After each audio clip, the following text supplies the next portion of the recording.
बहनों और भाइयों नमस्ते। दोस्तों, मैं चाहता हूं कि हर दिन आपको मैं एक नई जानकारी दूं। दोस्तों, आज मैं आपको जानकारी दूंगा भंगार वालों की। सबसे पहले तो हमारी जो राजनीतिक पार्टियां स्थानीय लोगों को बढ़ाने में लगती है, मैं उनको धन्यवाद देता हूं, क्योंकि यहाँ पर बेरोजगारी, रोजगार की कमी, परेशानी ज़्यादा है। ऐसी स्थिति में बाहर के लोग आकर के हमारे शहर की सत्यानाशी कर रहे हैं, हमारे शहर का नक्शा बिगाड़ रहे हैं। तो उन सबसे निपटे कौन? सबसे पहले मैं उन लोगों को धन्यवाद दूंगा जो बाहर से आए हुए लोग, जिनको आप पहचानते नहीं हैं। 100 बार पुलिस ने कहा है कि उनकी पहचान आप रखो, आप नहीं रखते हैं। मैं सबसे पहले आपको उदाहरण दूंगा भंगार वालों का। आप भंगार वालों को दुकान किराए पर देते हैं, या वह लोग जमीन हड़प लेते हैं, कब्जा कर लेते हैं। जब आप किराए पर यह मकान देते हैं तो आखिर उसको खाली कौन करवाएगा? आपको जानकारी होनी चाहिए। कुमार मटन वाला जहाँ पर है, वहाँ पर एक भंगार का बड़ा कारोबार होता था। यहाँ तक कि एक ट्रक सलिए अगर बिल्डर उतार कर रखता है तो वह ट्रक की ट्रक गायब हो जाती थी और बड़ी दादागिरी होती थी। नागपाल नामक व्यक्ति था उस जमीन का मालिक, मैं उसको जानता था, 1-2 बार मैं मिला हूँ, रमेश नागपाल। सालों केस लड़ने के बाद उस जमीन को खाली कराया गया। आप लोग किराए की लालच में और एडवांस की लालच में फंस जाते हैं। फंसते नहीं हैं, आप ज़्यादा चतुर हैं इस शहर में। आप सोचते हैं जो आ रहा है अंदर करो। अगर यहाँ वाला आदमी आपको 5,000 किराया देता है और बाहर वाला 7,000 देता है तो आप 7,000 वाले को देते हो।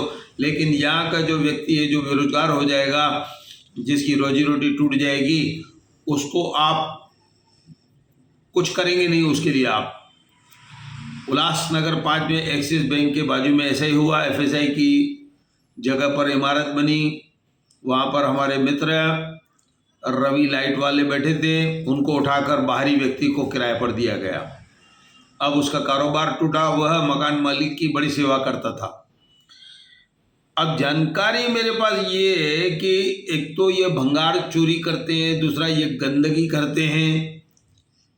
अब जैसे कि आप यहाँ से हाथ गाड़ी वाले से 40 रुपये प्रतिदिन लेते हैं, तो इस भंगार वालों से आप कितना पैसा लेते हैं?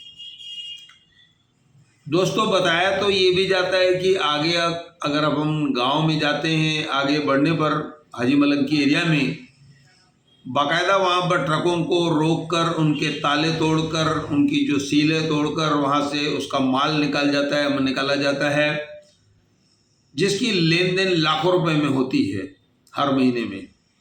वह कई तरह का ऑयल चोरी करता है, कई तरह के सलिए चोरी करता है, कई तरह की दूसरी चीज़ें चोरी करता है। जब मामला गंभीर होता है तो पुलिस उनको बंद करवाती, फिर वह चालू हो जाता है। तो इस तरह से जमीनों पर कब्जा हो रहा है, कचरा हो रहा है। अब आपने जो कचरों की गाड़ियां लगाई है, प्राइवेट कचरा उठाने वाले आपने लगाए हैं, घर घर जो गाड़ियां जा रही है कचरा मांगने के लिए, लोग मांगने के लिए, इन लोगों का कितना कचरा आप उठाओगे? इन लोगों ने जो ऐसे पहाड़ बना के रखा है कचरों का, उसको आप कैसे हटाएंगे?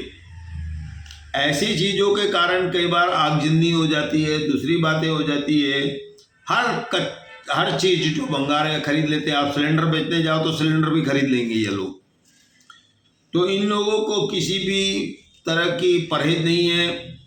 हालांकि हमारी महानगर पालिका ने जो झाड़ू का काम था, सफाई का काम था, जो आधे पैसे में देते थे, आज डबल पैसे में देते हैं। मैं उनको भी धन्यवाद कहूँगा कि आप हमारे टैक्स की जो रकम है वो फिजूल खर्ची में पिछले साल से आप उड़ा रहे हैं। तो कुल मिलाकर हमारे शहर का सुधार क्या होगा? कई साल पहले मैंने पूर्व विधायक को कहते सुना था कि रिंग रोड बनेगा शहर में। और रिंग रोड कहाँ पर आप बनाएंगे भाई साहब? आपके पास जगह क्या है? आप लोग क्यों मूर्ख बनाते लोगों को? दोस्तों कुल मिलाकर मैं ये जानकारी आपको दी मैंने, मेहरबानी करिए अगर आपके कोई पहचान का है उसको दुकान वगैरह किराए पर दीजिए, अनजान व्यक्ति को मत दीजिए। ऐसे लोग ताले लगा करके लोगों का कर्जा लेकर के भाग जाते हैं, उसको आपको ढूंढना पड़ता है, जो बहुत तकलीफदायक होता है। ऐसा कहकर मैं धन्यवाद कहूँगा।